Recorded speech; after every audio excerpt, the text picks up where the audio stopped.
नमस्कार। आज हम एक ऐसी जगह की यात्रा पर चलेंगे जो सिर्फ इतिहास और पौराणिक कथाओं में ही नहीं बल्कि आज की दुनिया में भी अपनी एक अलग कहानी कह रही है। एक ऐसी कहानी जो आस्था और आधुनिक प्रबंधन के बीच एक कमाल का संतुलन दिखाती है। जी हाँ, हम बात कर रहे हैं भीमाशंकर ज्योतिर्लिंग की, जहां श्रद्धा का सागर प्रकृति की गोद में समा जाता है। तो इस पूरी कहानी को हम 5 हिस्सों में समझेंगे। देखिए, सबसे पहले हम सह्याद्री की उन खूबसूरत पहाड़ियों में चलेंगे, फिर वहाँ की प्रकृति और आस्था के संगम को महसूस करेंगे। उसके बाद भक्तों की उस अपार भीड़ और उससे पैदा होने वाली चुनौतियों को देखेंगे, और आखिर में एक बहुत ही अनोखे सामुदायिक समाधान तक पहुंचेंगे। तो चलिए शुरू करते हैं ये सफर। जरा सोचिए, महाराष्ट्र की हरे भरी सह्याद्री की पहाड़ियां, चारों तरफ घने जंगल और बादलों के बीच बसा एक प्राचीन मंदिर। ये जगह सिर्फ एक तीर्थ नहीं है, ये तो एक पूरा आध्यात्मिक अनुभव है जहां शांति और भक्ति एक साथ सांस लेती हैं। तो पहला सवाल यही उठता है कि भी भीमाशंकर मंदिर इतना महत्वपूर्ण क्यों है? ये सह्याद्री की गोद में बसा एक ज्योतिर्लिंग है जो भगवान शिव के 12 सबसे पवित्र स्वरूपों में से एक माना जाता है। अच्छा, ज्योतिर्लिंग का मतलब क्या है? इसका शाब्दिक अर्थ है प्रकाश का स्तंभ, मतलब एक ऐसी दिव्य रोशनी। पूरे भारत में ऐसे सिर्फ 12 पवित्र स्थान हैं जहां भगवान शिव को इसी दिव्य रूप में पूजा जाता है, और भीमाशंकर उन्हीं में से एक है।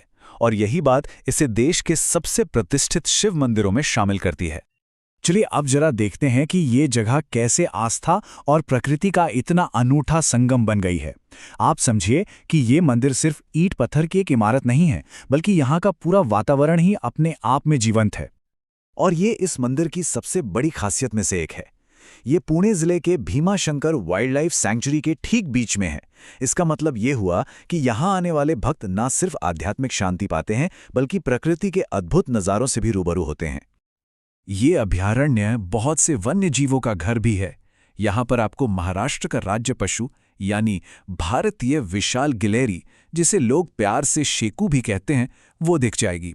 इसके अलावा सांभर, जंगली सुअर और ना जाने कितनी तरह की खूबसूरत तितलियां, ये सब मिलकर यहाँ के माहौल को और भी ज्यादा खास बना देते हैं। ये दिखाता है कि कैसे आस्था का ये केंद्र प्रकृति के संरक्षण का भी एक जरूरी हिस्सा है। अब बात करते हैं उस पहलू की जो इस जगह को असल में जिंदा रखता है, और वो है यहाँ उमड़ने वाली श्रद्धा।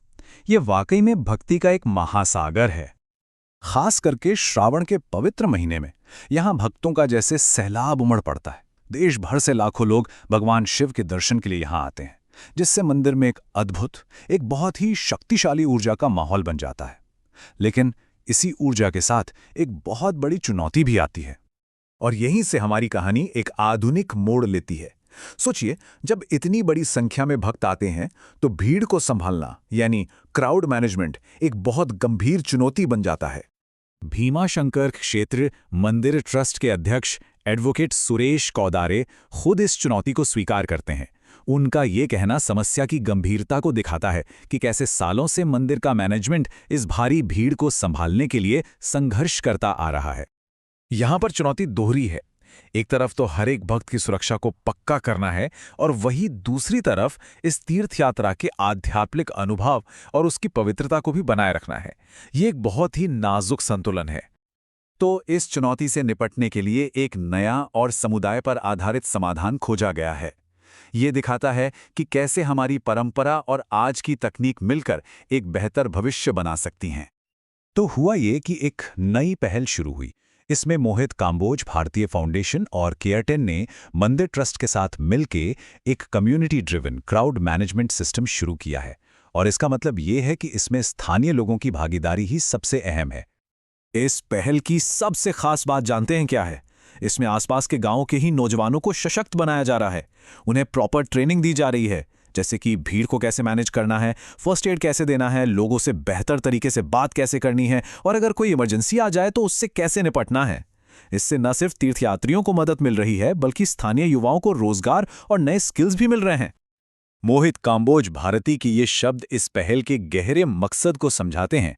वो कहते हैं कि इसका मकसद सिर्फ भीड़ को कंट्रोल करना नहीं है, बल्कि ये पक्का करना है कि हर भक्त, चाहे वो बुजुर्ग हो या जवान, खुद को सुरक्षित और सम्मानित महसूस करे और उसे एक पूरा आध्यात्मिक अनुभव मिले।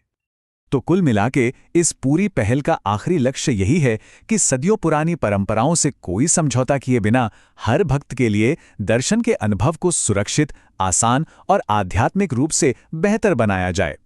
ये आस्था और प्रबंधन का एक आदर्श संगम है ना?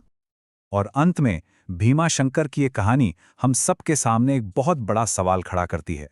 यह हमें सोचने पर मजबूर करती है कि दुनिया भर में हमारे जितने भी पवित्र स्थान हैं, वहां आस्था, सुरक्षा और प्रकृति के बीच ये नाजुक संतुलन आखिर कैसे बनाया जा सकता है। ये एक ऐसा सवाल है जिस पर हम सभी को सोचने की जरूरत है। हर हर महादेव।